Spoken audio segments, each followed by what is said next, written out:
Olá, pessoal, boa tarde. Seja muito bem-vindo ao nosso Papo de Mãe TDAH, que é o nosso quadro semanal que acontece toda quarta-feira às 18 horas aqui no Instagram e é sempre com um tema ligado à criação de filhos com TDAH. E hoje, dando continuidade ao nosso tema do mês de agosto, que é o treinamento de pais. São os 4 pilares do treinamento de pais de crianças com TDAH. Oi, Ana! Que bom você aqui comigo. Fico feliz.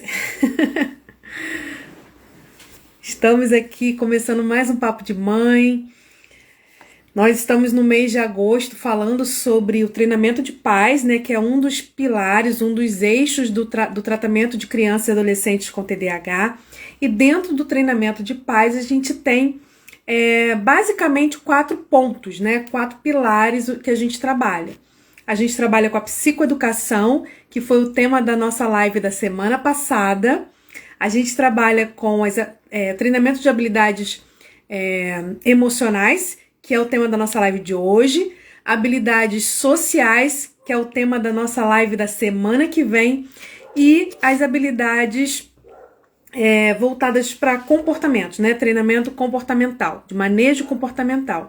E aí a gente vai ter essa live na última semana de agosto. Então todas essas lives do mês de agosto estão imperdíveis e elas estarão disponíveis apenas durante o mês de agosto. No início de setembro elas vão ser retiradas do ar. Então se você perdeu alguma live, quiser assistir novamente alguma delas, assista. Não perca tempo, porque ela vai ficar disponível, elas vão ficar disponíveis somente no mês de agosto, ok? Sempre juntas, sempre juntas. Que bom, fico feliz. Feliz de você estar aqui comigo sempre. E hoje a gente vai falar sobre as habilidades emocionais, que é um dos pontos, né, de maior dificuldade das crianças com TDAH. A gente já falou aqui várias vezes, em várias lives, sobre a dificuldade de regulação emocional que as crianças com TDAH têm e o quanto a gente precisa treinar essas crianças para lidar com as suas próprias emoções, a aprender a regular as suas emoções e consequentemente, né, ter relacionamentos mais saudáveis, né, uma interação social mais saudável com as outras pessoas. Porque quando a gente não tem uma boa regulação emocional, isso vai fazer diferença, vai ter um impacto na nossa vida de uma forma geral. Vai ter impacto nas nossas relações sociais, vai ter impacto na nossa aprendizagem. Enfim, ela vai impactar em várias áreas da nossa vida. E a mesma coisa com a criança e o adolescente que tem TDAH e que tem dificuldade de regulação emocional. Porque se ela não aprende estratégias de autorregulação emocional, possivelmente isso vai se refletir nos seus relacionamentos, né, também na sua aprendizagem e em todas as áreas da sua vida. Então é um tema extremamente relevante e, como eu sempre falo, né, dentro do tratamento das crianças e adolescentes com TDAH, não basta apenas eu ir lá e fazer o treinamento, né, e ensinar a criança essas estratégias e desenvolver essas habilidades. Eu preciso também munir a sua família, munir os pais de ferramentas para lidar com o seu filho em casa e também para estimular o seu filho no dia a dia. Então, a questão, né, dos sintomas do TDAH, do comportamento, né, que o TDAH vai apresentar, tem muito a ver com o próprio TDAH, mas a intensidade e a frequência desses sintomas ele pode ser alterado de acordo com esse contexto familiar que a criança vive. Então, o ambiente ele pode ser um potencializador de sintomas, mas também pode ser um elemento que vai minimizar os impactos desses sintomas no dia a dia, ok? Então, a gente precisa ter essa intervenção, sim, com a família, trabalhar com crianças e adolescentes, e principalmente crianças, quanto menor, mais importante ainda. A gente tem que incluir a família, não tem como. E quando a gente fala de TDAH, isso é condição obrigatória. Não tem como a gente deixar a família de fora sem oferecer esse treinamento. E aí a Ana já me deu aqui um lembretezinho, né? Geralmente eu falo no final, mas é bom a gente sempre falar. O treinamento de pais. Eu tenho um treinamento de pais que eu faço com as mães, os pais, as famílias dos meus pacientes, que eu faço um trabalho em conjunto. Então, ao mesmo tempo que eu trato a criança, que eu desenvolvo estratégias com a criança semanalmente, eu também tenho esse treinamento de pais que eu faço em paralelo com os pais, orientando nessas estratégias. Mas eu senti durante esse tempo aí todo que eu tenho acompanhado famílias com crianças de TDAH aqui nas redes sociais, que eu senti a necessidade de trazer esse programa de treinamento para o formato online e também para oferecer para outras famílias, porque eu sei que existem famílias que não estão fazendo esse treinamento, né, junto com o acompanhamento que seus filhos estão tendo aí no tratamento deles. Oi, Suelen, seja bem-vinda. Então, eu montei, né, reorganizei esse programa de treinamento que eu já ofereço para os meus pacientes, para as famílias dos meus pacientes, num formato online, né, de uma forma bem objetiva, bem prática, mas que vai poder te ajudar, você que é mãe de TDAH, a se munir de estratégias, ferramentas e conhecimento, né, para lidar com essas situações no dia a dia e também estimular o seu filho a desenvolver essas habilidades tão importantes. Então, fica ligada, porque no início de setembro eu vou abrir vagas para esse programa de treinamento. Então, no mês de agosto todinho, eu tô trazendo os 4, cada semana, né? A gente tem um encontro aqui, uma live. Em cada live eu trago um eixo, um pilar desse treinamento de paz, para vocês terem uma noção do que é cada eixo desse, da importância de se trabalhar isso e ter uma préviazinha de como a gente trabalha isso na prática ali no treinamento de paz. E aí, no início de setembro, a gente vai abrir vagas para que você possa participar. Então, fica atenta para que você não perca essa chance de potencializar o tratamento que seu filho já faz aí com o psicólogo que atende ele, né? Com os profissionais que já atendem seu filho em casa. Em casa não, na sua cidade, né? Obrigada, Sueli. Obrigada, Ana. Eu sempre procuro trazer, né, o conteúdo que vai realmente ajudar vocês no dia a dia, né? Procuro trazer conteúdos que fazem parte do meu universo, né? É o que eu faço com os meus pais, é o que eu faço com os meus pacientes. Então, é o que eu trago para vocês. É claro que quando eu tô ali trabalhando, né, com os meus pacientes, com as famílias, eu faço um trabalho mais aprofundado, porque tem mais tempo e tudo mais. A live aqui, ela é curtinha, né? Mas eu sempre procuro trazer o máximo de informação possível numa linguagem que vocês consigam compreender e sempre também trazendo alguma orientação prática, né? Para que vocês saiam daqui não só com conhecimento, que já é muito importante, mas também com alguma ferramenta que vocês podem aplicar na casa de vocês. E hoje não vai ser diferente. Hoje eu vou dar aqui os 5 passos para que você possa fazer uma validação das emoções do seu filho e, com isso, promover o desenvolvimento de bons comportamentos, promover a reflexão do seu filho para pensar possíveis soluções para as situações que ele vivencia no dia a dia, tá bom? Então, a gente vai começar, né, falando sobre as emoções, que é o nosso tema de hoje. E lembrando para vocês, eu vou falar aqui durante a live de algumas lives que eu já fiz e que estão gravadas aqui no IGTV, que se você não assistiu, eu indico que você assista. Então fica atento, porque não dá para eu falar de muitas coisas de forma aprofundada, porque você vê, tem coisas aqui que eu vou falar que eu já fiz live só para isso, levei 1h30 na live só para falar desse assunto, então não dá para eu falar de tudo aqui. Então, quando eu entrar num ponto desse, eu vou sinalizar para vocês algumas lives que já estão gravadas aqui para que vocês possam depois assistir e aprofundar esse conhecimento, tá? Então, vamos lá. Primeira coisa que eu quero falar com vocês é que existe uma diferença, né, apesar de, na prática, a gente utilizar esses termos como sinônimos, mas existe uma diferença entre emoção e sentimento. Emoção e sentimento a gente acaba usando como se fossem sinônimos, né? Parece que é a mesma coisa. Mas,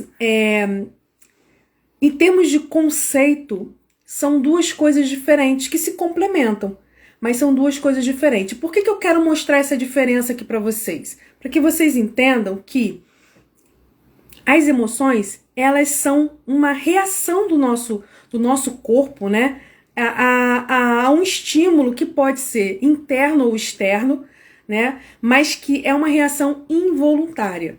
Então não depende de um contexto, depende de um gatilho, ok?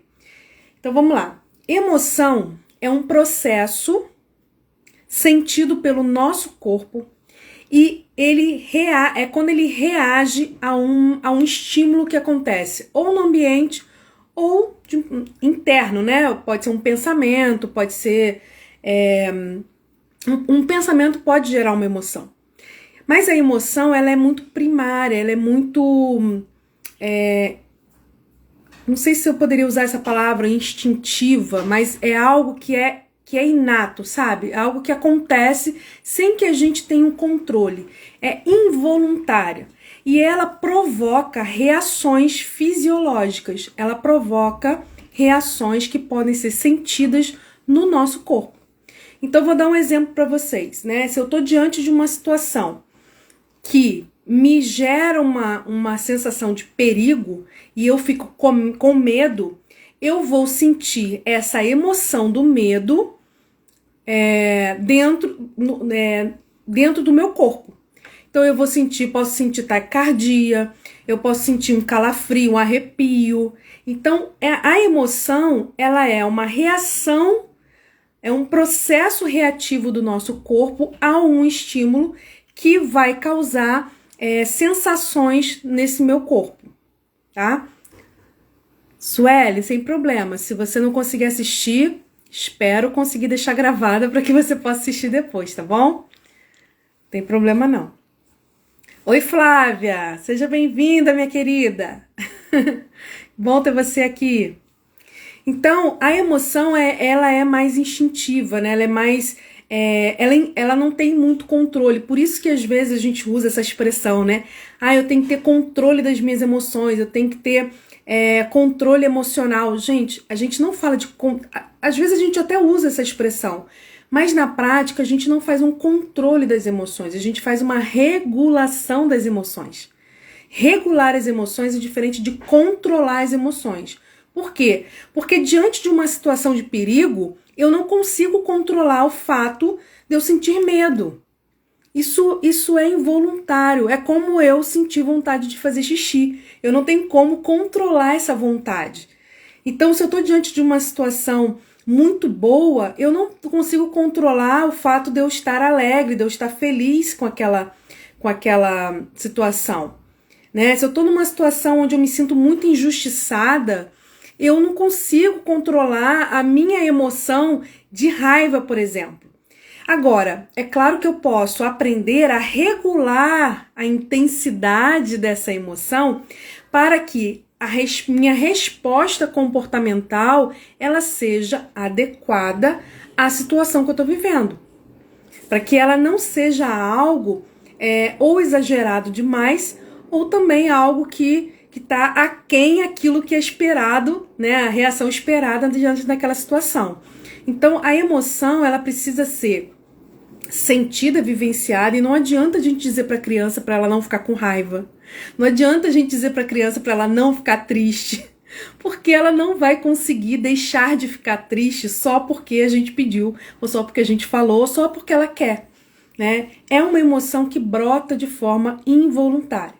Já o sentimento é uma interpretação das emoções.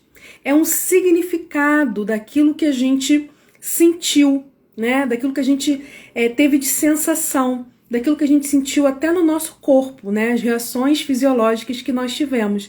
Então, quando eu começo a sentir algumas reações no meu corpo, começo a ter né,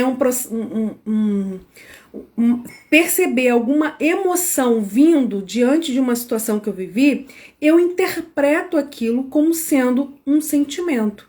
Então, um sentimento de tristeza, um sentimento de alegria, eu começo a interpretar. E essa interpretação é que muitas vezes acaba tornando o nosso comportamento inadequado à situação que a gente está vivendo. Então, se eu interpreto aquela situação, aquela emoção que eu estou sentindo, né, aquela reação que o meu corpo está tendo, como algo muito maior do que ele realmente é, o que vai acontecer comigo? A tendência é que essa emoção ela aumente ainda mais de intensidade e ela acabe durando mais tempo do que ela deveria durar. A mesma coisa se eu faço uma interpretação como se ela fosse algo não tão importante. Eu também vou gerar uma intensidade menor naquela emoção. Então, tanto o exagero quanto a falta, né? Tanto quando a gente maximiza ou quando a gente minimiza a interpretação de uma emoção, a gente pode ter alguma disfuncionalidade, tá bom? Oi, Luíse, seja bem-vinda, Luíse. Um beijão pra você. Seja bem-vinda também, minha irmãzinha. Seja bem-vinda. Então, a nossa interpretação da emoção, né, do que a gente está sentindo, ela pode tanto aumentar a nossa reação comportamental, quanto diminuir essa reação também, tá? E a gente tem que ver que o desequilíbrio disso é ruim tanto para baixo quanto para cima, tá? Então, essa diferença é para a gente entender o seguinte, que as emoções, elas vão ser reações involuntárias diante de uma situação e que não existe uma questão de que uma emoção é boa e que uma emoção é ruim. Sentir alegria é bom, sentir tristeza é ruim. Nós não classificamos as emoções por ela ser boa ou ruim. A gente pode sim classificar as emoções como agradáveis e desagradáveis de serem sentidas. Então, quando eu estou triste, quando eu estou com medo, quando eu estou com nojo, eu estou sentindo uma emoção que para mim é desagradável. Mas isso não quer dizer que a emoção seja ruim. Por quê? Porque todas as emoções, elas têm uma função adaptativa. Elas surgem para nos proteger de alguma coisa, para sinalizar alguma coisa pra gente. Então, toda a emoção, ela é um sinalizador. E ela nos permite com que a gente se adapte à situação que a gente está vivendo. Então, se eu estou numa situação de perigo e eu sinto medo, esse medo, por mais desagradável que seja para mim, ele não é uma emoção ruim. Por quê? Porque sentir medo numa situação de perigo é protetivo para mim. Me gera um comportamento de autoproteção. Diferente se eu estiver numa situação de perigo e eu não sentir medo, ou pelo menos não perceber, né, com esse medo como ele realmente deveria ser percebido, e eu me colocar numa situação de mais perigo ainda, e eu não me proteger diante daquela situação. Então, as emoções, elas não são boas nem ruins, elas podem sim ser desagradáveis ou agradáveis de serem sentidas, e isso é um conhecimento que a gente ensina muito para as crianças quando chegam lá no consultório para fazer o treinamento dessa parte das emoções. E assim também a gente ensina para os pais, porque às vezes na nossa fala, sem querer, a gente acaba passando para a criança que determinadas emoções são boas e outras são ruins, que ficar triste não é bom e que ficar alegre é bom. E isso pode gerar algumas disfuncionalidades, sim, naquela interpretação que eu falei para vocês. Então, quando eu tô triste, eu maximizo o sentimento. E quando eu tô feliz, quando eu tô alegre, eu não consigo sentir tanto essa alegria, porque eu tô muito preocupada com a tristeza. Então, a gente precisa ter esse conhecimento, né, para adequar nossa fala com a criança, e também para mostrar para ela que tá tudo bem ela sentir as emoções. Tá tudo bem ela ficar triste, tá tudo bem ela ficar alegre, tá tudo bem ela sentir medo, tudo bem ela ficar com raiva. O que a gente vai trabalhar com essa criança é que A emoção, ela é válida, a emoção, ela é algo involuntário, nós não controlamos, mas nós temos que ter a atenção à reação que nós temos diante dessa emoção. Aí sim a gente precisa colocar o nosso foco. Que reação eu tenho diante da emoção da raiva? De quebrar tudo, de xingar as pessoas, de me machucar, né? Ou uma reação que é mais funcional, de tentar me acalmar, de procurar uma estratégia de respiração, enfim. A resposta comportamental que nós vamos dar diante da emoção é que a gente consegue ter um controle, é que a gente consegue trabalhar em cima dela e melhorar quando for o caso, né? Se a gente tiver com uma resposta que não esteja tão legal assim. Então, as emoções, em primeiro momento, é a gente passar para a criança isso. Que as emoções, elas são algo que todo mundo tem, que não tem certo e errado, que não tem bom ou ruim, que pode sim gerar sensações agradáveis ou desagradáveis, mas que elas são respostas a uma situação que nós vivemos no dia a dia. E que a resposta comportamental que nós vamos dar a partir dessa emoção e dessa interpretação que nós damos da emoção é que vai fazer a diferença, ok? Até aí tudo bem? Deixa eu só ver aqui. Flávia, Rê. Até aí tá ok? Só me dá um joinha aí para eu passar adiante. Então, gente, dentro do treinamento, né, de pais e o treinamento das crianças relacionados às emoções, habilidades emocionais, a primeira etapa é essa psicoeducação, é essa orientação, tá? A primeira coisa que a gente faz, antes de entrar com alguma estratégia, antes da gente ensinar qualquer coisa para a criança, ela se acalmar, enfim, qualquer técnica que a gente vai utilizar, primeiro a gente precisa educar a criança sobre essas emoções. E uma coisa muito interessante, eu vou virar aqui. Ah, que bom, que tá tudo bem. Vou virar aqui para vocês verem, né? Eu até já mostrei esse videozinho aqui, mas eu vou mostrar de novo, que é uma metáfora que a gente costuma usar muito com a criança, né, no consultório, que é explicar para elas que as emoções são como ondas. Então, vou virar aqui para vocês verem rapidinho.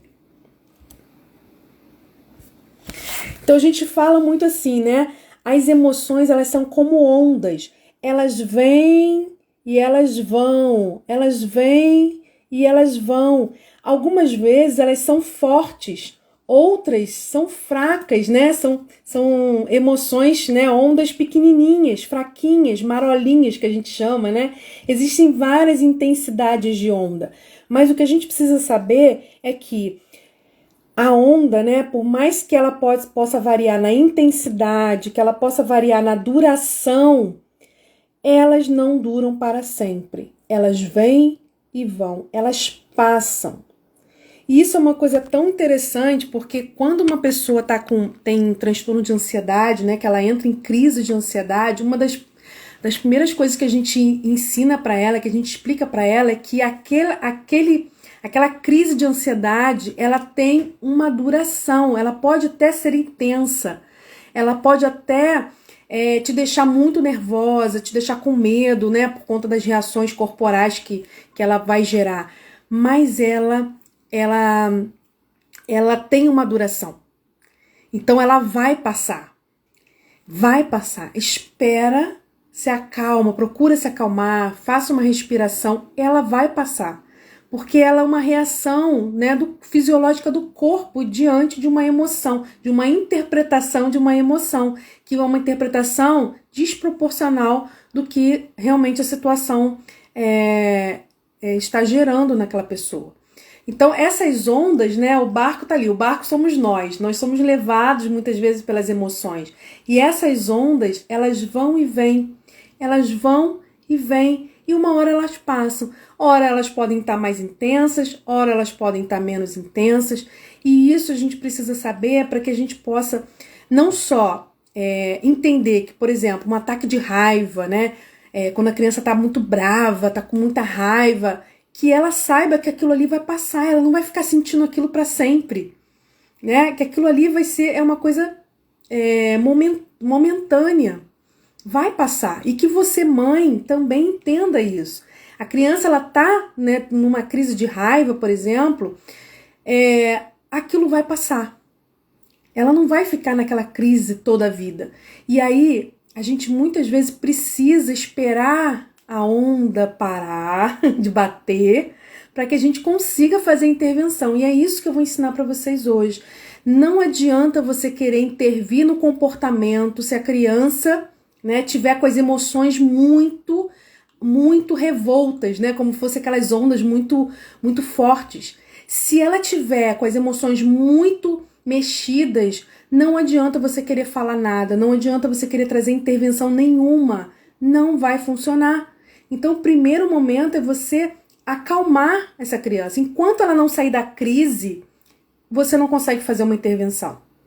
Então, a crise, ela passa, ela dura um tempo. E esse tempo, a gente, em alguns momentos, vai ter que esperar ele passar para depois fazer a intervenção.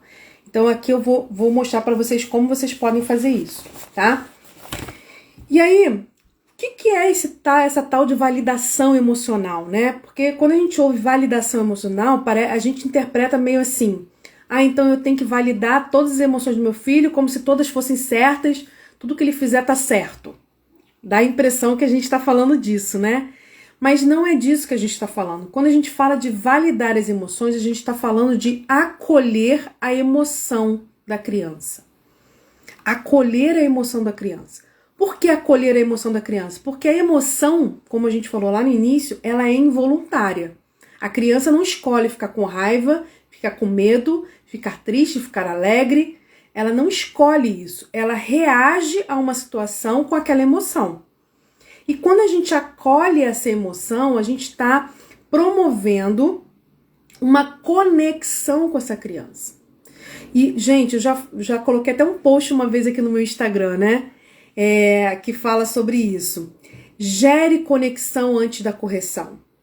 Se você gerar conexão com seu filho antes da correção, há uma maior probabilidade dele conseguir entender o que você está pedindo para ele, dele conseguir aceitar a correção que você está colocando. Se você entrar na situação com as emoções à flor da pele, você começar a querer trazer a intervenção direto, né, fazer a correção, fazer a intervenção direto ali, provavelmente você vai ter dificuldade. Você vai ter que fazer uma queda de braço com seu filho. Então, gere conexão sempre. E a conexão, ela vem pela validação emocional. É através da validação emocional que você vai gerar essa conexão. E a validação emocional e essa conexão vai fazer total diferença na forma como acontecerão os desdobramentos dos conflitos. Ok? Então, imagina, aconteceu lá um conflito, uma situação, problema lá na sua casa entre, né, você e seu filho, e você tá ali. Dependendo de como você vai reagir, né, ou agir diante daquela situação, os desdobramentos podem ser maiores ou menores, piores ou melhores, melhor dizendo, né? Piores ou melhores. Faz diferença, sim, a forma como nós adultos lidamos com o comportamento da criança. Então, assim, o contexto, né, ambiental, né, e nós adultos, nós podemos ou jogar água para apagar o fogo ou jogar mais gasolina no fogo. A gente pode potencializar os problemas ou a gente pode minimizar os problemas. Vai depender da nossa postura. Então, a acolhida, né, a validação das emoções, esse gerar conexão com a criança antes da correção, antes da intervenção, ela vai fazer total diferença na forma como acontecerão os desdobramentos dos conflitos, ok? Então, gente, presta atenção nisso, grava isso, anota, porque isso é o pulo do gato. Se você não fizer isso, você vai ter mais dificuldade de se conectar com ele, de conseguir que ele faça uma adesão naquilo que você está orientando. Ele pode até te obedecer, porque você está mandando, ou ameaçou, ou brigou, bateu, enfim, né, ou tirou alguma coisa que ele gosta. Mas isso não quer dizer que você gerou aprendizado, não quer dizer que você gerou mudança de comportamento. E o que a gente quer na educação de filhos não é só obediência no aqui e agora. A gente quer uma educação que vai além do aqui e agora e que tem um foco no futuro. Educação de crianças, principalmente com crianças TDAH, que precisam desenvolver diversas habilidades para ter autonomia na vida, né? E no futuro poder viver uma vida tranquila, de sucesso, é você pensar atuar no aqui e agora com um olhar no futuro, com um olhar no médio e longo prazo. Então, muito mais do que fazer a criança te obedecer, fazer a criança realizar determinada atividade, é você fazer com que ela compreenda aquilo que você está solicitando e aprenda e mude o seu comportamento. Isso, né, que vai fazer total diferença. É isso aí, Renata, uma verdadeira queda de braço, exatamente. Por quê? Por que é queda de braço? Porque você vai ficar tentando impor algo e a criança, quando ela tá com as emoções à flor da pele, né, dentro daquele mar revolto de ondas fortes, de ondas altas, ela não consegue te ouvir. Isso gera uma resistência muito grande de adesão. Isso gera na gente, quando a gente tá com as emoções, né, a flor da pele, se alguém chega pra gente e diz que ama a gente já tá dando patada, né? Nós que somos mulheres aí, né, sofremos de TPM, muitas que têm a TPM um pouco mais alta sabem, né, que quando a gente tá de TPM, você pode dizer que ama, que a gente tá rosnando pra pessoa. Então é a mesma coisa, né, quando a criança tá, né, com as emoções muito intensas, não adianta a gente querer falar nada com ela. Então a gente precisa criar primeiro esse vínculo, essa conexão. E essa conexão vem através dessa validação emocional que eu vou explicar para vocês. Agora, validar as emoções não significa falta de regras.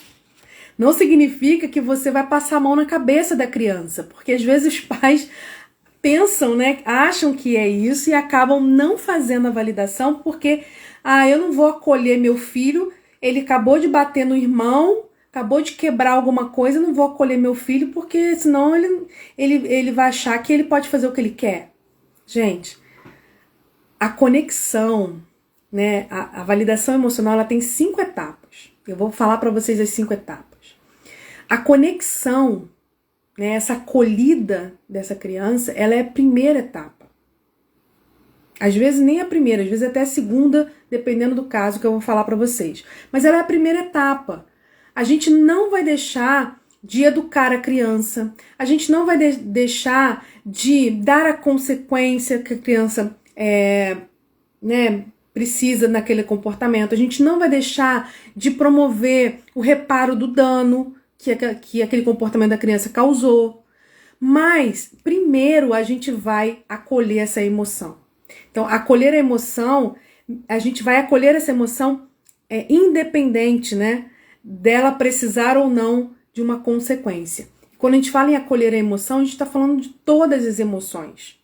Todas. Por que todas? Porque quando a criança está apresentando uma emoção que ela não sabe lidar, e por isso ela está reagindo de uma forma inadequada, é importante que a gente valide essa emoção para que ela entenda que não existe emoção boa e ruim e que ela também se sinta acolhida, independente do estado emocional dela. E aí ela entende que, mesmo ela não estando bem, mesmo ela não obedecendo, mesmo ela não estando feliz, ela é acolhida e amada. Gente, a gente fala muito de amor incondicional, né? E parece assim, tua mãe ama incondicionalmente seu filho. Isso é um discurso que a gente tem, mas que muitas vezes na prática isso não acontece. Ou não acontece, ou não é demonstrado, né? A gente fala muito sobre isso. Inclusive, eu até esqueci de pegar, vou pegar aqui rapidinho, tá? Um minutinho que eu vou me afastar.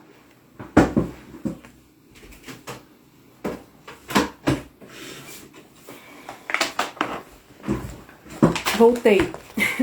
Eu esqueci de separar aqui para mostrar para vocês. Nós estamos lá no nosso grupo. Oi, Rose, seja bem-vinda. Nós estamos no nosso grupo Rejane, nosso grupo do WhatsApp, né? O nosso grupo de mães de TDAH, lá do WhatsApp. Nós estamos com um projeto agora, nosso Clube do Livro TDAH, que vai começar segunda-feira. E nós vamos começar com esse livro aqui, que muita gente conhece, né? As 5 linguagens do amor das crianças, né? E por que a gente vai trabalhar com esse livro aqui? Porque a criança com TDAH, a gente sabe que elas precisam de atenção positiva. A atenção positiva é a melhor estratégia para aumentar comportamentos funcionais e diminuir os comportamentos inadequados. Então, esse livro, ele traz 5 linguagens, 5 formas de você promover essa atenção positiva. Porque a atenção positiva ela não vem só por coisas físicas, materiais, por presentes, ela pode vir de várias formas. A recompensa, o reforço positivo, ele pode vir de várias formas. E esse livro ele mostra 5 formas diferentes. E a gente vai fazer essa leitura compartilhada no nosso grupo, lá do WhatsApp, a partir de segunda-feira. Então você que não está no nosso grupo do WhatsApp, não participa do nosso grupo, entra para você poder fazer parte do nosso Clube do Livro. Se você não tem o livro, não tem problema, a gente vai conversar lá e eu vou colocar sempre o resumo do capítulo para que você possa acompanhar a nossa leitura, tá? Então, esse livro ele fala sobre isso. E o primeiro capítulo fala exatamente desse amor incondicional, né? E aí, esse amor incondicional, muitas vezes a gente não demonstra para a criança. Porque a gente acaba alterando o nosso comportamento de acordo com o comportamento da criança. Então, se ela obedece, se ela tá bem e tudo mais, a gente demonstra aceitação. Mas quando ela não faz aquilo que a gente quer ou da forma que a gente quer, a gente acaba condicionando o nosso amor, a nossa atenção, né, a isso. Então, a gente precisa ter esse cuidado. A validação emocional ela vai acontecer tanto nas emoções positivas, nos comportamentos, né, positivos, mas também nas emoções que a criança estiver apresentando alguma dificuldade de lidar, tá bom? Então vamos lá, vamos seguindo. Qualquer dúvida, pessoal, vai me pontuando aí, me falando que eu vou parando aqui, porque vou falando porque vocês estão quietinha, né? Eu vou dar um exemplo para vocês, né, de como a gente condiciona as coisas, como a gente muitas vezes não valida as emoções da criança, né? Antigamente tinha aquela história, né, de que homem não chora, aquelas coisas assim, né? Mas hoje em dia as coisas estão um pouco mais sutis, né? Então, por exemplo, você tá lá num parquinho, tem um monte de criança brincando, seu filho tá brincando lá no parquinho, e aí daqui a pouco ele vem chorando, né, triste, porque tem um coleguinha que não quer brincar com ele. E aí o que a gente adulto faz, né? Por proteção, por pena da criança e tudo mais, a gente faz o quê?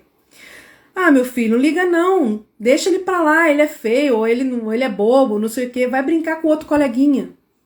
Então assim, o que a gente tá fazendo quando a gente fala isso? A gente tá invalidando a emoção dele. Ele chegou triste pra você e você não deu bola pra tristeza dele. Você simplesmente tentou eliminar aquela tristeza com uma resolução e que nem sempre vai resolver, né?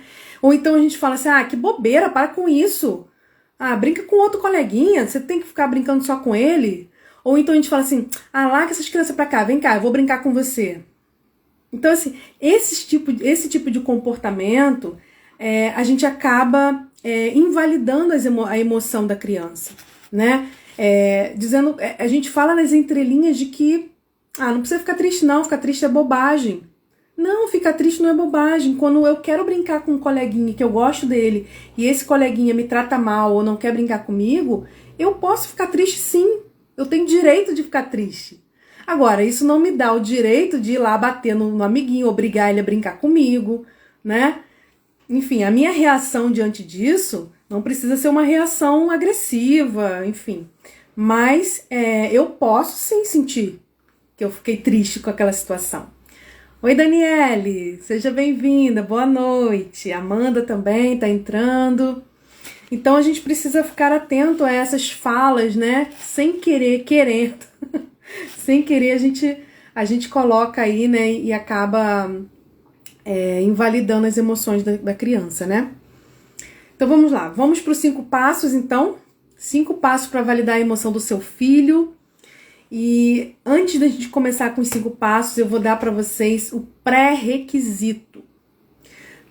O pré-requisito é o quê? É aquilo que não pode faltar. Então, antes de qualquer passo, antes de qualquer atitude sua, antes de qualquer intervenção com o seu filho, você precisa fazer uma coisa.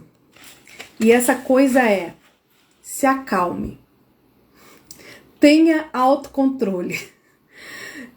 Promova a autorregulação emocional em você mesma, mãe de TDAH. Por quê, gente? Por que eu tô falando isso? Porque o descontrole emocional da criança toca na gente e a gente também se descontrola. A criança, quando ela tá com um comportamento inadequado, isso também nos tira do eixo. Isso também provoca emoções na gente. Então, a criança foi lá e ela bateu no irmão, ou ela pegou um objeto, quebrou de propósito, né? Jogou no chão, quebrou. Enfim, tudo isso nos provoca emoções também. Nós ficamos com raiva, sim. Nós ficamos chateados, nós ficamos com raiva, nós ficamos tristes, nós ficamos alegres com o comportamento. A gente também sente essas emoções.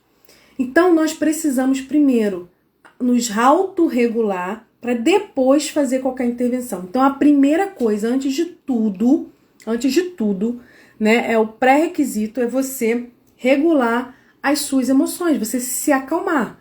Então, diante de uma situação, gente, que você percebeu que você não tá no seu normal, primeiro você precisa se acalmar.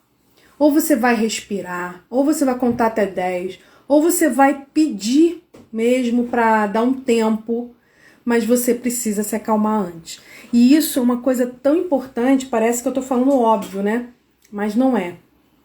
Porque há uma crença na nossa cabeça de que no mesmo minuto que a criança fez alguma coisa de errado, a gente precisa corrigir na hora.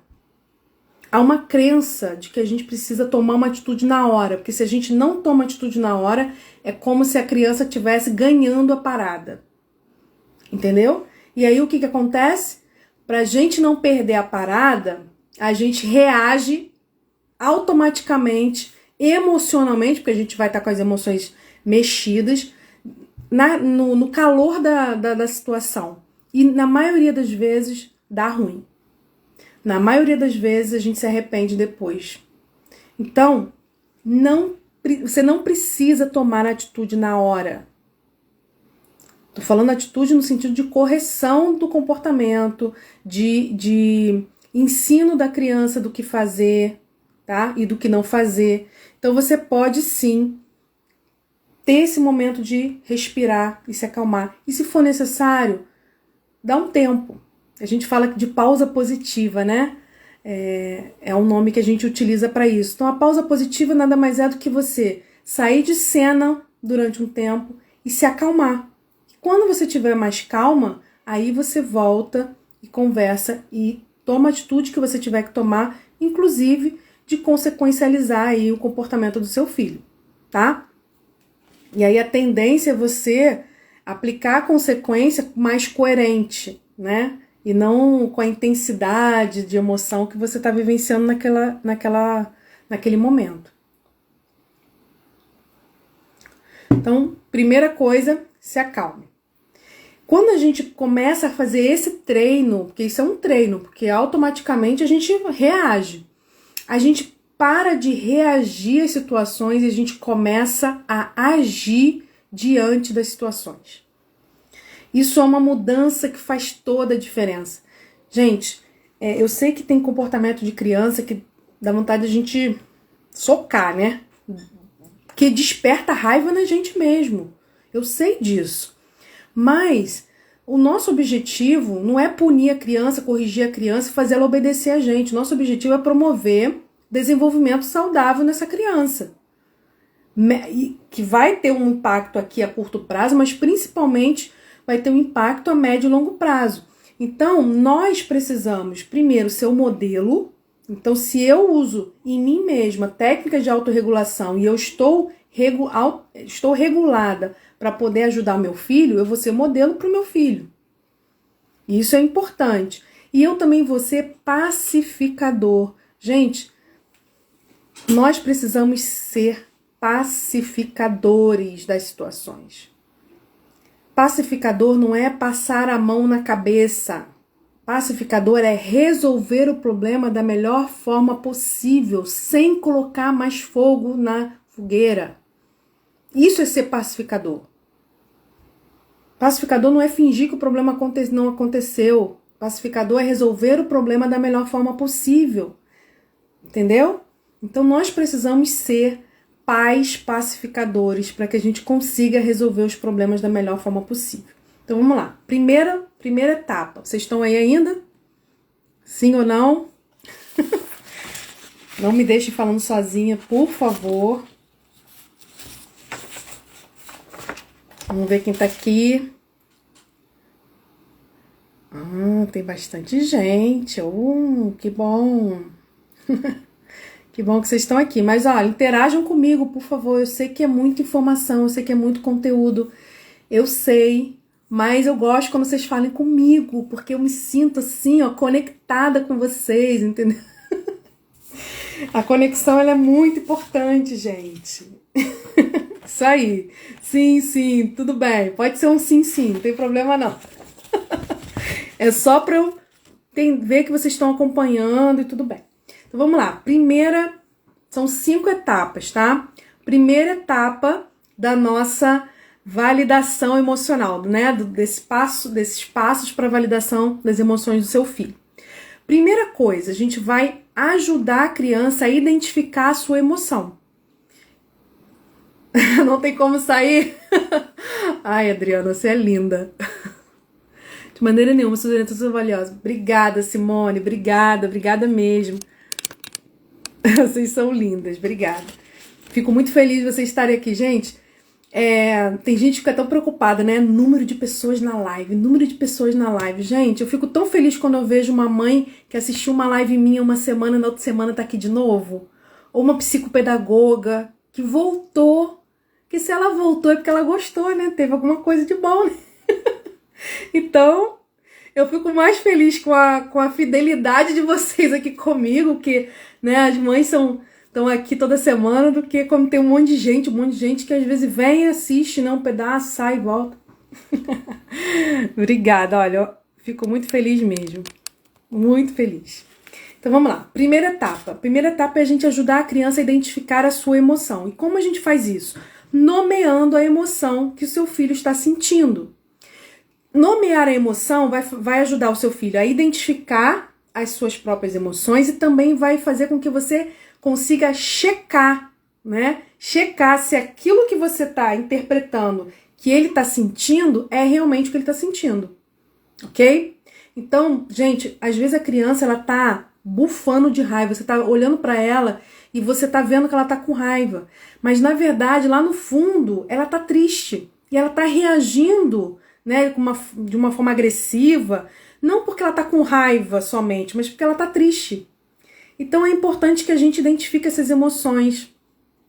Isso aí, Renata, é muito importante, né? E a gente que trabalha com escola, o quanto é importante isso. Porque, olha, essas etapas, Renata, de validação das emoções, isso é pra gente usar com todo mundo, não é só com crianças com TDAH. Eu com meu marido, né? Eu com as pessoas, e professores com seus alunos.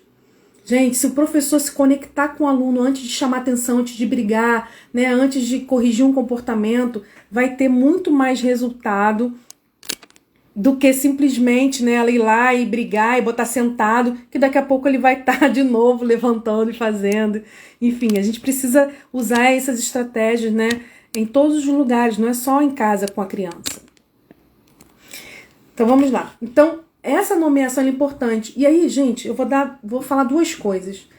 Uma coisa que eu já detectei, eu atendo muitas crianças com TDAH e atendo também muitos adolescentes e jovens, né, já tipo 24, essa idade assim. com problemas de depressão já no ponto de tentativa de suicídio e coisas assim, é o que eu mais atendo. E transtorno de ansiedade. E aí o que eu percebi, né, atendendo esses adolescentes e esses jovens, né, com essa questão principalmente da depressão, que eles não conseguem identificar a emoção que eles estão sentindo. Então, quando você pergunta para eles o que eles sentem, o que eles estão sentindo, ou o que aquela situação provocou, né, de emoção neles, eles não conseguem nomear. Eles não conseguem dizer a diferença entre raiva, tristeza, de angústia e de medo. Claro que muitas vezes essas emoções elas estão todas misturadas e às vezes é difícil mesmo para a gente identificar. Mas são jovens que não conseguem nomear as suas emoções.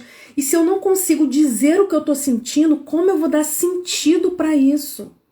Como eu vou compreender o que eu estou sentindo e como que eu vou colocar isso, tentar resolver, né? Lidar com isso que eu estou sentindo. Então a primeira etapa é nomear a emoção que seu filho está sentindo, para que ele consiga entender o que ele está sentindo e saber que aquilo é uma emoção e que está tudo bem ele sentir aquela emoção. Não tem problema, ele pode sentir. Então, a criança chegou, né? Eu vou dar um exemplo, né? A criança tá lá brincando, seu filho tá brincando com o irmão, e o irmão tava com o brinquedo dela e de repente aquele brinquedo quebra, né? Não necessariamente foi de propósito, mas quebrou o brinquedo na mão do irmão. E aí o seu filho, né? O seu filho fica com raiva daquilo e vai lá e bate no irmão. E vem, e vem para você. Então, qual seria, né, a primeira reação nessa primeira etapa, né, o primeiro passo, quando você nomeia a emoção do seu filho? Quando a gente não conhece essa estratégia, o que a gente vai fazer? A gente ou soca a criança também, ou bota de castigo, grita, enfim, a gente perde o controle diante da situação. Mas nós que somos mães especialistas, nós que somos mães que aprendemos estratégias, que sabemos lidar com as situações, nós vamos primeiro, se a gente tiver nervosa com aquilo, a gente vai primeiro se acalmar. E a gente vai então falar: filho, eu tô percebendo que você tá bravo com seu irmão porque ele quebrou o brinquedo. Então você vai nomear a emoção dele. Eu percebi que você ficou com raiva porque o seu brinquedo quebrou. Então isso é nomear a emoção. Se ele, né, quando é maiorzinho, né, principalmente adolescente, pode ser que ele fale: não, eu não fiquei bravo, não, eu fiquei triste com meu irmão porque ele fez isso de propósito. Ele pode até corrigir, né, a emoção e aí você vai corrigir, né, checar a sua interpretação. Mas quando é pequenininho, às vezes ele não tem ainda esse manejo. Então você vai nomear a emoção do seu filho, não como algo definitivo. Você está com raiva. Não, me parece, né, eu percebi que você ficou com raiva, percebi que você ficou triste, eu percebi que você tá magoado. Enfim, você vai nomear essa emoção. Ok? Então essa é a primeira etapa. A segunda etapa, gente, essas etapas elas são encadeadas, tá? Elas não são assim, faço isso, depois faço aquilo. A gente está fazendo uma forma didática de explicar para vocês, né? Mas isso na hora que acontece é mais dinâmico. Às vezes numa frase só, né? A gente consegue agregar aí várias falas, tá? Várias etapas, ok? Isso, Daniele, realmente, a autorregulação TDAH é bem difícil de lidar. E não só porque eles têm dificuldade de lidar com as suas próprias emoções, mas porque eles têm dificuldade nas funções executivas, né? Então a gente precisa trabalhar tanto a habilidade de regulação emocional quanto as habilidades das funções executivas. Eu tenho uma live aqui no Instagram só sobre regulação emocional, tá bom? Eu não sei se você assistiu, não tem muito tempo que eu fiz essa live não. Inclusive eu dou várias técnicas, várias dicas, várias estratégias para você ajudar o seu filho a desenvolver essa regulação emocional, tá? Então vamos lá. Segunda etapa, você vai ajudar o seu filho a se acalmar. Agora, essa segunda etapa pode virar a primeira, se seu filho estiver muito desregulado. Antes de você nomear a emoção dele, você pode acalmar o seu filho, tá? Então, a primeira e a segunda etapa, elas podem ser invertidas de acordo com a intensidade da desregulação do seu filho. Se ele tiver numa desregulação assim, mediana para baixo, peraí, você pode primeiro fazer a nomeação da emoção e depois acalmar, tá? Mas se tiver numa intensidade muito alta, não adianta, gente. Primeiro você acalma, depois você começa a fazer o processo de identificação das emoções e tudo mais, tá bom? E aí, como é que você pode ajudar o seu filho a se acalmar? Utilizando as técnicas, as estratégias de autorregulação emocional, que eu já disponibilizei aqui em várias lives, inclusive essa que eu falei com a Daniele, né? Que tem aqui no Instagram. Você pode ensinar para ele, né? Que ele pode contar até 10, que ele pode fazer uma respiração, enfim. Existem várias formas de você ajudar o seu filho a se acalmar, ok? O importante é que ele saia da crise, porque na crise ele não vai conseguir te ouvir. Pelo contrário, ele vai só reagir ao que você está falando, tá bom? Então, terceira etapa é você demonstrar empatia pelo que seu filho está sentindo. Então pensa, você acalmou seu filho, né? Você disse para ele que você percebeu a emoção dele, então você nomeou a emoção dele, agora você vai demonstrar empatia. Então, filho, eu entendo que você ficou bravo, eu entendo que você ficou com raiva, eu entendo, no seu lugar eu também ficaria. Enfim, você vai promover uma conexão entre a emoção que ele está sentindo com a emoção que você também sentiria se estivesse no lugar dele, ou uma emoção que você já sentiu em alguma situação parecida. Você vai criar uma conexão, uma empatia com seu filho. Filho, eu percebi que você tá bravo, percebi que você ficou com raiva nessa situação, eu entendo isso, eu entendo que você ficou bravo. E aí a gente vai pro quarto passo. Então primeiro a gente nomeia, a gente gera conexão, depois a gente vai mostrar para a criança o comportamento que ele não deveria ter feito. Aí a gente vai entrar no processo de correção do comportamento, de ensinar para ele, né, que a emoção, não importa a emoção que você sinta, porque você vai sentir como uma reação a uma situação, mas o que importa é o que você vai fazer com essa emoção. A sua reação comportamental é que vai fazer diferença, né? Então, demonstrou empatia, gerou essa conexão, diga qual o comportamento que foi inadequado, o que ele precisa melhorar. Aí sim, você vai sinalizar a regra que foi quebrada, você vai mostrar para ele aquilo que ele não deveria ter feito. Porque se você for fazer isso no início, ele não vai te ouvir. Então, nesse momento, você vai poder dizer, olha, eu entendo que você ficou bravo, eu entendo que você gostava muito desse brinquedo e que ele quebrou e você ficou chateado com isso, mas você não pode bater no seu irmão. E aí você fala a regra para ele, você mostra para ele o comportamento que ele não pode ter quando ele está diante daquela situação, ok? Agora, basta a gente falar para a criança o que ele não pode fazer? O que vocês acham? Basta a gente falar para ela o que ela não pode fazer, que tudo está resolvido? Vocês que são mães de TDAH vão poder me responder isso muito bem.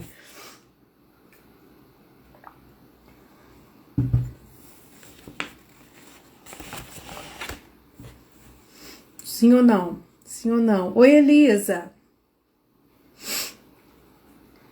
Ih, pergunta difícil?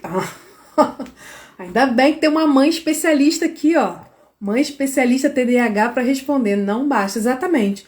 Gente, não adianta você dizer para ela o que ela não pode fazer se você não disser para ela o que ela pode fazer no lugar daquilo. A gente sempre, para tirar um comportamento, a gente tem que colocar outro no lugar. Agora, qual é a melhor forma da gente fazer isso?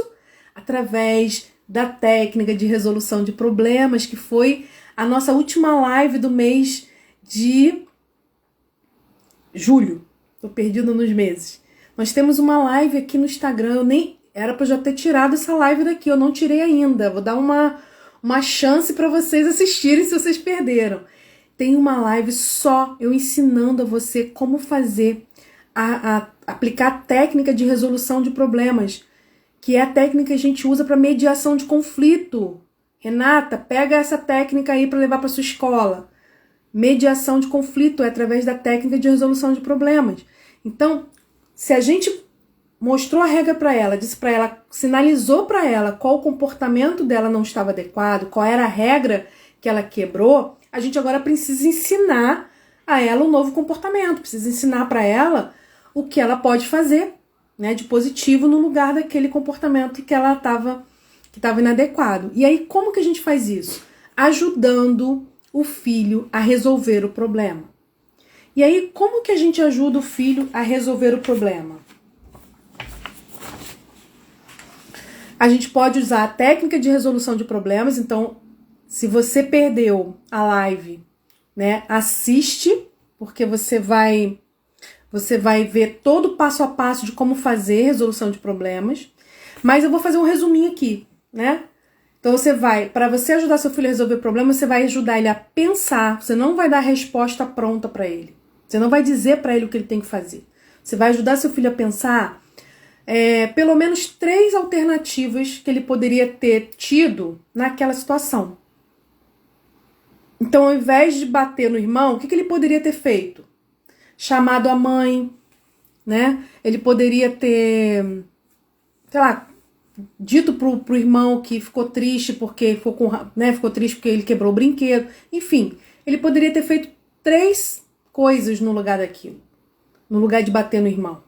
E aí, quando ele pensa em 3 soluções, né, 3 resoluções para aquele problema, você está estimulando ele a pensar alternativas, né? E aí a gente está estimulando a flexibilidade cognitiva, que é uma das funções executivas do nosso cérebro, né? E que o TDAH tem muita dificuldade em pensar diferentes possibilidades, diferentes soluções para o mesmo problema. E você vai estar ali ajudando seu filho a pensar. Então você pode ajudá-lo, inclusive, dando algumas sugestões, né? Então, você pode dizer para ele, ó, agora que você se acalmou, vamos conversar. Então, seu brinquedo quebrou, ok? Então, o que você acha que a gente pode fazer, então, para resolver esse problema? O que a gente pode fazer para resolver esse problema? Ah, mãe, a gente pode colocar o brinquedo para consertar. Ah, a gente pode, enfim, tentar comprar outro. Não sei, alguma solução que a gente pode pensar ali. 3 soluções, 3 possíveis soluções. E das 3 a gente vai escolher uma que seja mais viável. Porque nem sempre a solução ela é viável, né? Então é importante que a gente ajude a criança a pensar essas possibilidades. E aí, nesse momento, a gente pode entrar com a consequencialização, né? Então, sujou, né? Se você sujou, vai limpar. Se você bateu, você vai pedir desculpa. A reparação do dano que ela né, provocou com o comportamento dela precisa acontecer. Então, gente, vocês estão vendo que o nosso objetivo aqui não é simplesmente que a criança obedeça ou que a criança faça aquilo que a gente quer. O nosso objetivo aqui é ajudar essa criança a desenvolver uma habilidade de resolver os seus problemas de uma forma mais funcional. Então, não adianta só eu brigar com ela, eu bater nela, ou eu, enfim, botar de castigo, ou tirar alguma coisa dela, ou mandar ela limpar, ou mandar ela pedir desculpa pro coleguinha, mandar ela pedir desculpa pro irmão, sem que eu promova toda essa educação, né, das emoções, para que ela consiga, de uma próxima vez, lidar melhor com as emoções que ela está sentindo. É claro que a cada situação ela vai melhorando, porque isso é um treino. Treino não é 1 dia, 2 dias, 3 dias. Treino, ele é constante, tem uma constância, né? E ao mesmo tempo, cada dia que eu treino, eu fico melhor um pouquinho. Então, quanto mais eu utilizar essa técnica, né?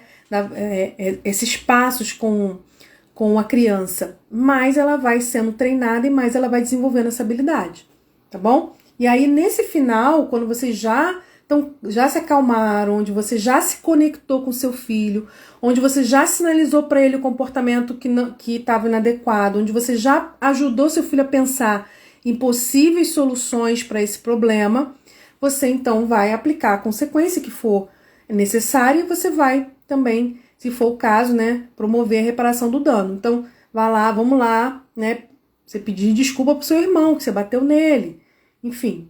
Então, esses passos vão promover aprendizado para o seu filho. E aí, lembrando, né, que seu filho, ele precisa de você.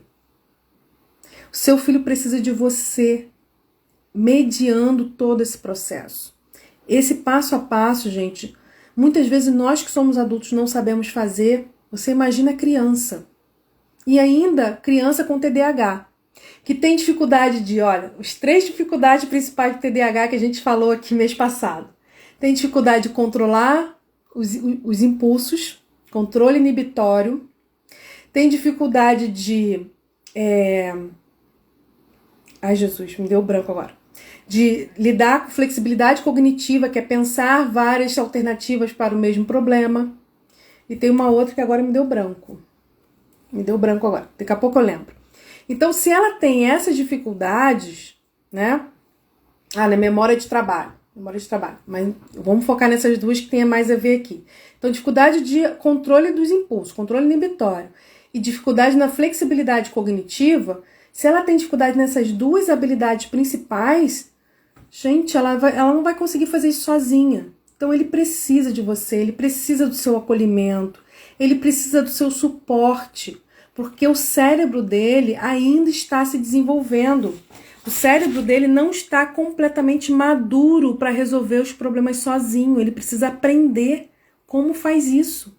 E quando você está ali, né, como um pacificador, como um mediador, e não como uma mãe que vai ficar brigando, botando de castigo, você está no mesmo time que seu filho. Não entre nas batalhas como se você tivesse num time oposto do seu filho. Você não está ali para fazer queda de braço com ele. Você está ali para jogar no mesmo time dele.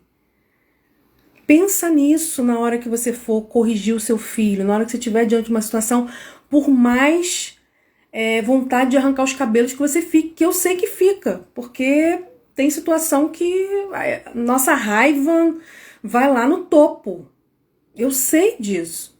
Isso acontece com vocês em casa, acontece comigo no consultório, gente. Tem pacientes meus que me tiram do sério também. E se eu não tenho isso, né, muito enraizado dentro de mim, para eu parar e respirar, para eu, olha, calma, deixa a tia um tempo aqui, a tia precisa se acalmar. Se eu não fizer isso, eu posso ser grossa com a criança, eu posso tratar a criança mal, sem querer, né? Então, assim, eu tô ali, não é pra fazer queda de braço com a criança para ela fazer o que eu quero. Não, eu tô ali para promover o desenvolvimento dela, eu tô ali no mesmo time que ela. Nós somos do mesmo time, estamos na mesma batalha juntos, no mesmo lado. Então, seja pacificador, seja mediador dos processos, seja um treinador do seu filho. Seja o treinador do seu filho. E aí, só pra gente encerrar aqui. Obrigada, Flavinha. Pra gente encerrar aqui, né? Eu vou dizer uma coisa pra vocês. Tudo bem a criança sentir raiva. Tudo bem ficar bravo, ficar triste. Né? O que ela precisa entender, o que ela precisa saber é que ela precisa cuidar da forma como ela vai expressar o comportamento dela. Então, sentir a emoção, isso é normal, todo mundo sente, né? Mas como ela vai expressar esse comportamento é que a gente precisa ajudar essa criança, dar suporte para ela aprender formas mais funcionais de expressar esse comportamento, né? E promover uma educação de longo prazo, como a gente está falando aqui, não baseada apenas no que acontece no momento, ela traz um impacto muito grande para a vida dessa criança. Não é um impacto só para aquela situação específica.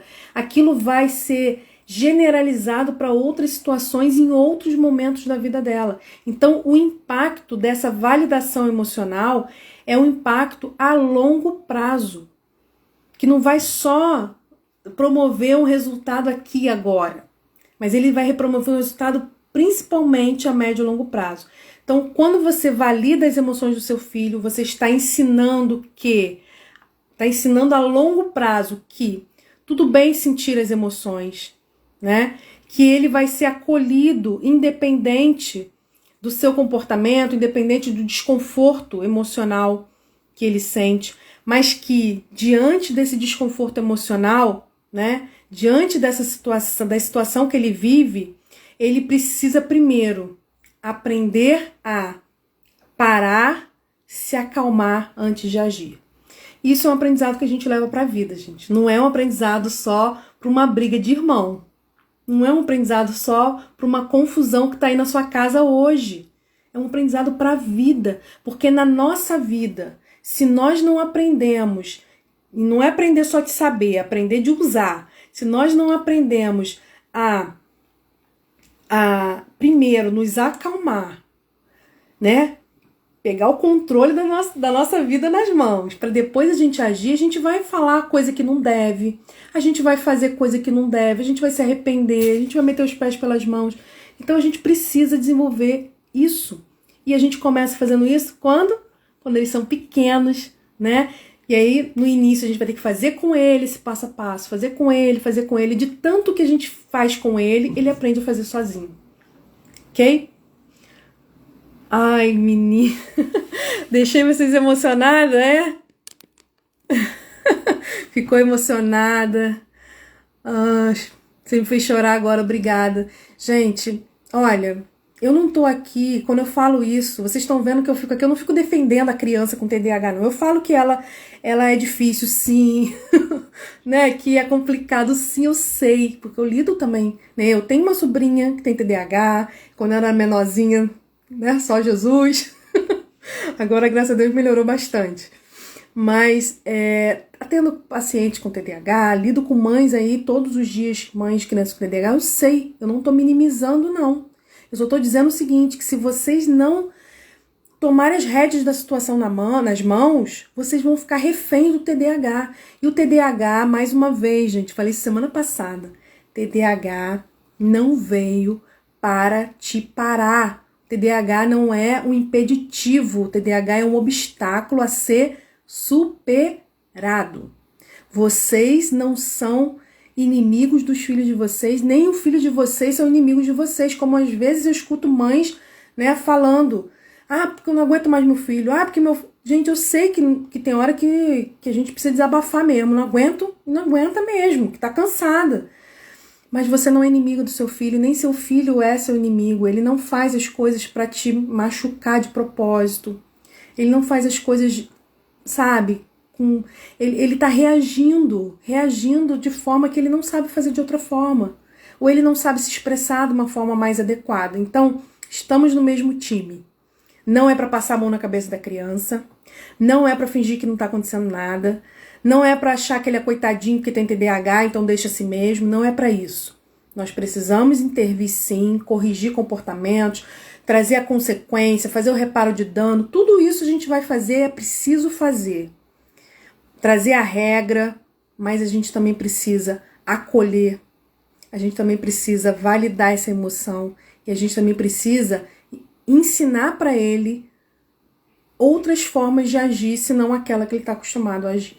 E a gente só vai conseguir fazer isso quando a gente cria essa conexão, né? Sem essa conexão, né, não dá, né? Ó, a Renata tá falando, por tudo que já passei com minha filha, eu fico feliz da mulher que ela se tornou. Exatamente. Então, ela se tornou essa mulher, está se tornando a cada dia, né? E vai passar isso para a filha dela também. Por quê? Porque em vários momentos, né, eu sei, porque eu sou sua irmã, minha sobrinha, eu acompanhei vários momentos de dificuldade que nós tivemos para aprender a lidar com ela, e ainda temos dificuldades até hoje, né? Mas a gente tinha uma coisa de conexão, né? Então, às vezes, a gente não sabia o que fazer, a gente não sabia como intervir, como corrigir, mas a gente tinha conexão. Intuitivamente, a gente fazia essa conexão. E isso, né, a médio e longo prazo trouxe o resultado. Na hora, parece que não está acontecendo nada. Parece que não tá resolvendo, parece que tá ficando pior. Parece que, eu tô fazendo isso, Juliana me ensinou, falou que ia melhorar, eu não tô vendo melhora. Passa uma semana, passa duas, passa um mês. Gente, pode ser rápido, pode ser mais devagar, depende da criança, tá? Depende da criança, porque a gente tem níveis diferentes de TDAH. TDAH não é tudo igual, existem níveis diferentes. E também existem outras características da criança também. Existem outras características, nossa, né, de adulto. Então, cada mãe é uma mãe diferente, cada mãe tem um jeito diferente, cada pai, cada família. Então, a gente precisa entender que o processo, ele é individual, né? Ele é individual. Então, nós precisamos passar por esse processo juntos, né? E eu vou só para encerrar aqui, nós já terminamos, só mostrar uma imagem que eu mostrei semana passada, e eu gosto muito, eu vou encerrar com ela, né, que é, que eu já acabei de falar, né, da corrida de obstáculos, né? Então a gente pode escolher, né, ser esses corredores de vermelho, caindo, derrubando tudo, sendo atropelado aí pelo TDAH, ou aprender formas de lidar com o TDAH e superar esses obstáculos que são inevitáveis. São inevitáveis na vida de quem tem TDAH, né? E não só nós adultos, pais, né, sermos também, mas também ensinar a criança. A criança, ela pode ser esses aqui que estão correndo, né, e estão esbarrando nas suas dificuldades de ter TDAH, ou ele pode também aprender ao longo da vida formas de lidar com as suas próprias dificuldades. E isso é o que a gente promove no tratamento da criança e também no treinamento de pais. Tá bom? E vamos encerrar aqui, vou só passar os slides aqui rapidinho. Ó, lembre-se dessa frase, né? Gere conexão antes da correção. Lembre-se dessa frase. Pra gente fechar aqui, ó, nós estamos, como eu falei, né, no mês de agosto, falando sobre treinamento de pais. São 4 pilares desse treinamento. Nós já falamos sobre o primeiro, que é a psicoeducação, que é a orientação dos pais. Hoje nós estamos falando sobre o eixo das habilidades emocionais. Semana que vem nós vamos falar sobre habilidades sociais, estratégias práticas. Gente, eu vou ensinar uma estratégia para você treinar o seu filho a desenvolver habilidades sociais em casa, que vocês vão amar. E a última, né, a gente vai trabalhar com a questão comportamental através de uma técnica muito, muito, muito eficaz para o TDAH, que é da economia de fichas. É uma estratégia muito importante que ajuda a aumentar o engajamento da criança com TDAH. Então não perca a nossa série de lives e aproveite e divulga, né? Divulga para professoras do filho de vocês, né? As professoras que vocês conhecem. Todas essas técnicas que eu estou ensinando também ajudam professores a lidar com crianças com TDAH em sala de aula. Tá bom? Perguntas, dúvidas, querem perguntar alguma coisa? Podemos encerrar. É isso aí, Renata. Ó, mesmo ainda demonstrando algumas situações, vejo que ela agora consegue voltar atrás. Exatamente. Então, assim, ela explode em determinados momentos, né? Porque a dificuldade da regulação ainda acontece, mas ela consegue voltar, né, ao equilíbrio com mais facilidade. Antes ela explodia e ficava ali desregulada um tempão. Agora ela consegue ponderar, voltar, né? Então é importante, mas isso tudo é porque foi trabalhado isso com ela, né? E aí agora que ela tá já com 18 anos, né? Isso deu uma estabilizada, né? Por conta desse trabalho que foi feito também, né? Ok, meninas? Podemos encerrar lembrando, você que é mãe de TDAH, se você ainda não está no nosso grupo do WhatsApp, nosso grupo gratuito, nossa comunidade de mães, vai no link da minha bio aqui do Instagram, que tem lá o linkzinho para você entrar no nosso grupo. Segunda-feira começa o nosso Clube do Livro, nosso Clube do Livro TDAH. Nós vamos começar com o livro As 5 Linguagens do Amor das Crianças. São 5 formas diferentes de você promover a atenção positiva, que é uma das estratégias mais eficientes para aumentar bons comportamentos do seu filho. Isso validação científica, ok? Não sou eu que estou falando, não.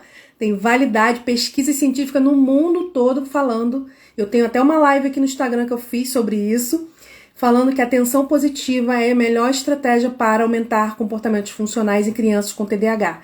E nós vamos aprender 5 linguagens, 5 formas de você promover a atenção positiva com seu filho através desse Clube do Livro.